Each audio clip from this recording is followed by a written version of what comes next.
It has, in my 20-year tenure with this church, moved from 135 people on Cameron Street to this edifice that is a major player in the politics and the growth and the development of Chapel Hill, and is a spiritual refuge for many, including myself, and that we're still a church after 100 years. Everyone is welcome, no matter your background, and especially those of us who may not fit into the typical mold of what a church tends to see in a membership. I think that this congregation has such a commitment to solving problems and sees that as part of the mission of their Christianity, and I am very, very proud to be a part of that, because I think it's up to each one of us to be part of the solution. Would you be interested in knowing how it started? Out in the country, there's a church called Damascus. It's of our denomination. It was built in 1796. One Sunday morning in 1910, they had a minister who was a traveling minister, preached a sermon, and one of the men that lived on Cameron Avenue walked out to that church for a service, and on the way back as they were walking, he mentioned to the minister that he thought there should be a church in Chapel Hill. And there were 17 people interested in building a church. And they found the property, which is still on Cameron Avenue, and 4 years later, they had their first service. And I became a member of the church when my father was minister. His name was Britton John Howard, and he was a minister for 13 years. For the next 30 years, the fledgling church struggled to stay afloat because of its small congregation, large debts, and changes in leadership. The church often turned to the American Christian Convention and the Southern Christian Convention for subsidized funding. In fact, Chapel Hill Christian Church was considered a mission church in need of national denominational support until the 1950s. We moved to Chapel Hill in June of 1950. The minister was Bernie Munger, and the first Sunday we were there, he announced his resignation.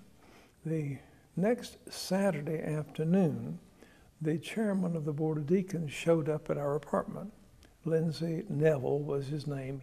He said, "Could you do something for us?" Now notice he did not say, "Could you preach for us?" but "Could you do something?" And I said, "Yes, I can do something." So after he left, I went in and put together a talk for the next day at the church. And after church, he said, "Would you fill in a few more Sundays until we get somebody?" So thus began my tenure at the church, which lasted for 11 months. When we went to the little United Church on Cameron Avenue, they just had like 60 members. So everybody spoke to us. And old Mr. Bassnight, who I guess was a charter member of the church, said, "You all are new, aren't you?" And we said, "Yes, sir, we are." And he said, "We need you in this church," and pointed to me and said, "Besides, you look just like my sister." During the next few decades, United Church of Chapel Hill, along with the rest of the nation, entered into a time of political and social unrest as calls for desegregation increased. Reverend Myers was the minister during this key time. One of the church's founding members, E.W. Neville, did not want integrated worship, so he stood in front of the church and intercepted people of color as they tried to come in. But he had arranged for them to have their own church slightly out of the country, and the building was called Neville's Chapel, named for him.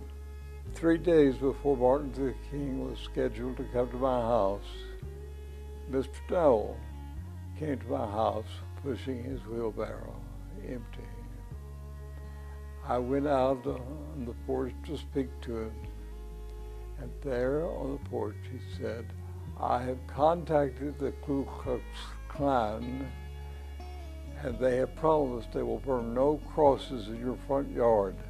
I don't want anything to disturb your lunch." I thought that was magnificent coming from that man. His whole attitude changed. In 1960, when restaurants in Chapel Hill were still segregated, Reverend Myers hosted a lunch for Dr. Martin Luther King at the parsonage on McCulley Street. I do not know if at the time I really comprehended what he had already suffered. Had gone through all the harassment and cruelties in Alabama and other places. And so he came here, and he seemed unflappable.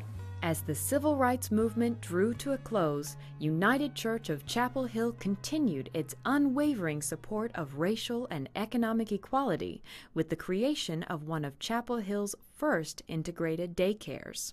It was one of the early attempts to engage children from all backgrounds and all economic levels in a program. And later we expanded our social concerns to having we bought a house behind us, and the social services, the Interfaith Council, then relatively new, occupied its space, had offices there, and ran services out of that building. So we had quite a lot going on for a small church. The United Church of Christ has a long-standing tradition of local church governance. So in 1979, when Reverend Phil Washburn was called to another church, the congregation started looking for his replacement.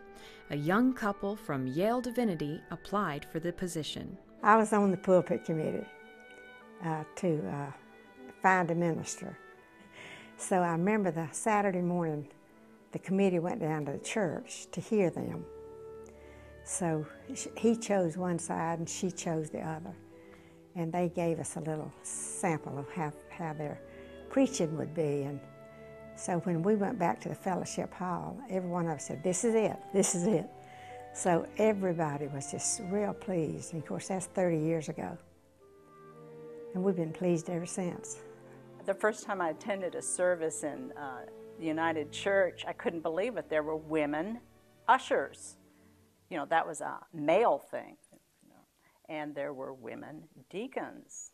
And then after a couple of years, we had a woman who was a co-pastor, not the head of the education part of the church, but a co-pastor. And so it was like, oh, so refreshing. The equality of women has been on our plates since the middle of the 19th century.